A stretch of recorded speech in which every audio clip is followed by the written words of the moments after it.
si Pogs. Sa opisina naman nila Kyle, naisip pa rin ni Rika ang nangyaring pagsasagutan nila ni Kyle. Nagpunta naman si Kyle sa rooftop upang magmuni. Tinitigan ang mga nakasulat sa wall at nagbuntong hininga. Naisip rin ang nangyari sa kanila ni Rika at pag-uusap nila ng kanyang daddy tungkol sa taong kanilang mamahalin. Bigla namang dumating si Axel at sinabing tutulungan siya nito na hanapin ang mga sagot sa tanong tungkol sa mga dahilan ng pagkamatay ng kanyang daddy. Nagulat ang huli. Nagpaliwanag si Axel na kailangan ni Kyle ng closure para matahimik na ito. Naintindihan rin niya na pareho lang sila ni Rika na emosyonal sa ngayon dahil sa mga nangyayari.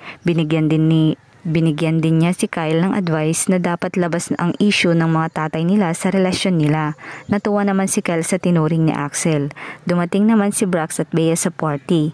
Sinalubong siya ng ilan sa mga kaibigan ng may party at pinuri ang trending niyang hashtag. Lumapit naman ang dalawang kontra sa ginagawa ni Bea at iginiit na gusto ni Ella si Jigs na naghihiganti lamang ito dahil ni-reject siya ni Jigs.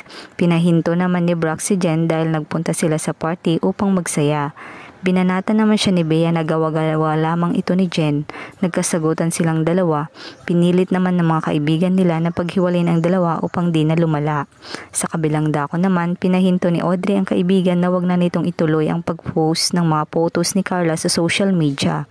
Ngunit huli ng lahat dahil naibilin na nito sa mga tauhan ng pagpapakalat.